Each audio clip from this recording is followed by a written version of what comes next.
up, YouTube? It is your boy Patrick Garth Maddox here, Muay Thai Pat here, and we are going to be doing a video on Topuria's focus for the White House card. And the reason why I wanted to do this video first, besides the Joe Rogan said that Volk versus Ilia should be on the White House card, which I do not agree. Which I do not disagree, which I mean, I agree with what he's saying on that. But I think that fight's going to happen July 11th. And then we got Mitchell versus Topuria, Topuria's brother for UFC 330 that is being targeted. So I don't know if it's going to happen or not.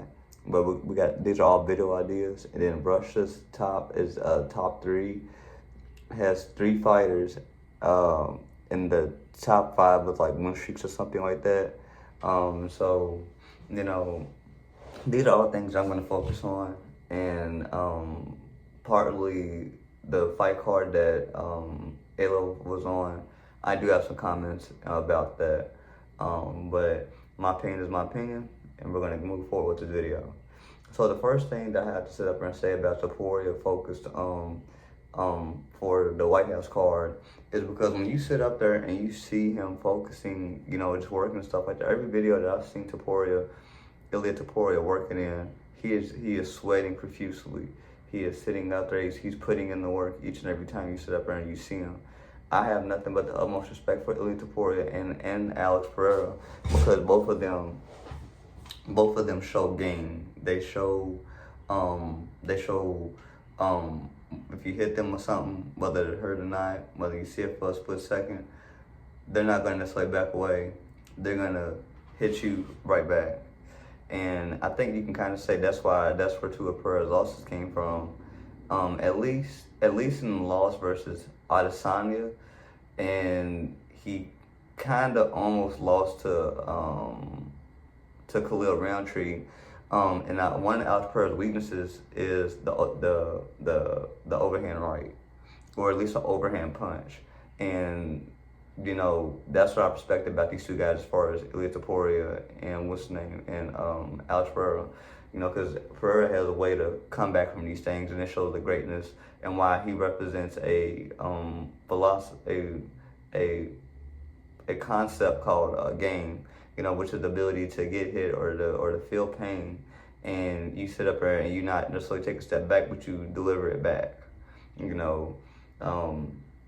With much force, you know, you treat the event the way they should be treated. You don't necessarily got to come in there talking trash and doing all that stuff. You know, you just come in there, you say just enough, and then you just go about your business.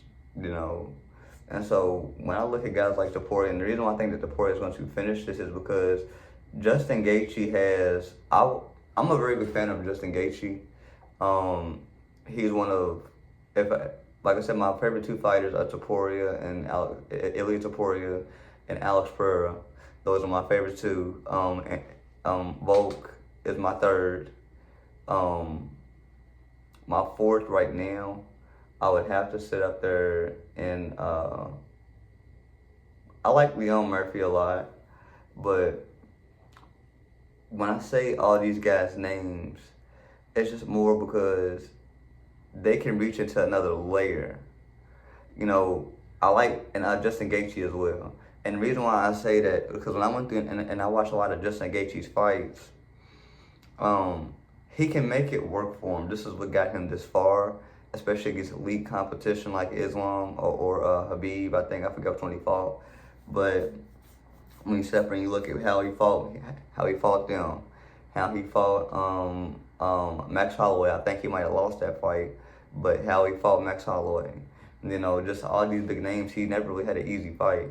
But he does have times where he'll sit up there and he'll kind of put the head over the lead knee, which Topuria does the same thing, but it's not further out. It's not too far out. It's a little bit further than Topuria's. But he has the uppercut to come with it. Now, if somebody's coming to me with the uppercut, stuff like that, I'm going to go ahead and treat it like a kick and kind of break it down to where if it does come up, so well, what if it comes up the middle? Well, that's what the hand is for, even without gloves, is because I'm going to sit up there. I feel like if I was to go like this, it's going to hit a lot more nerves. It possibly could break my hand, but at least like this, I can kind of, or the closed fist, I can kind of, knock the punch away and just swerve it around, you know. Or I can just sit up there and just, even like this, and the elbow comes up, or I can just sling the elbows in, and they can block. It's not them trying to hurt the opponent or block or break their hand or anything like that. But it's just to showcase that, he's either gonna come with that uppercut on either side. He's mainly gonna go to the right first. And the problem with him going to the right is if you sit up there and you do that, Ilia Topuria should really train and study with Manny Pacquiao, just because I feel like he has a lot that he can kind of deal with. He can throw across. And also too, the uppercut does beat the hook, so I would like to call for a cross. It's just certain things that he can do with that. Justin Gaethje does kick. He does have the low kick, in which I think should be his middle ground, the low kick, his punches. I think that he should really work on getting into the clinch a lot. But Topuria, it's just he's focused. He said this in the interview. I think it might have been about Justin, that he noticed that they study film and they see a lot of bad habits.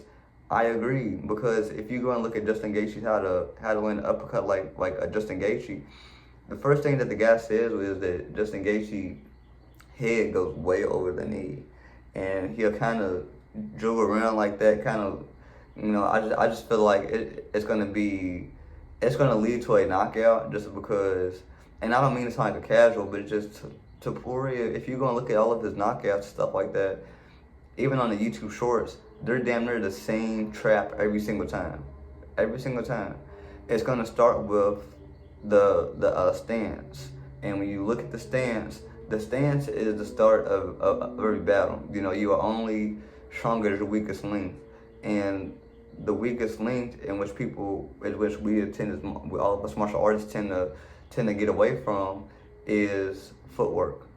Footwork can get you in and out of so many situations.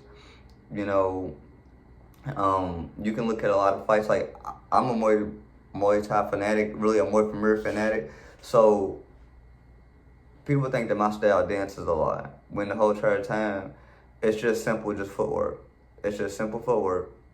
A lot of fighters, and I'm not talking about Muay Thai, but just a lot of fighters in general, as opposed to martial artists, they'll focus on marching forward and inflicting as much damage to you. And I've seen Mr. Slipatai and various others use the teeps to keep people away, and use the kicks to keep people away, the long kicks and just the long punches, just knowing your weapons at certain ranges and the styles that you want at certain ranges, and that's going to be a big deal. And I feel like Topuria is somebody who, like he said, when he trains, he sits up there and he trains every martial art that he does individually as opposed to a whole. Because I feel like when you train things as a whole, especially as a beginner, you possibly can delay the process of mastering or making one particular martial art as effective as trying to learn 5. So learning one martial art and then bringing it to MMA can be just as effective as learning 5 different martial arts and training them at the same time, but then trying to take them into MMA. It depends on how the individual learns. I am wrong on that in a lot of cases, but knowing the way that I would like to train and knowing the way that I get better, I feel like it'll be a better opportunity for somebody. Because if you look at guys like Alex Ferreira, Israel Adesanya, you can even go and say Khalil Roundtree, even though I feel like his defense needs a lot of work. People say that there's no defense in Muay Thai. That's not true. It's the guard. It's the guard and it's the stance.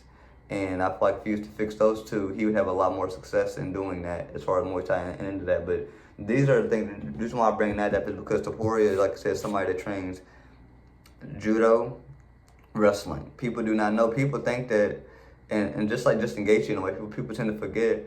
But Topuria is a grappler returning striker, and so that's what I think. One thing that people have to focus on, and then you have to look at it. He put Charles Oliveira, out of all people, in a crucifix like 3 different times in his fight versus Oliveira when they got to the ground.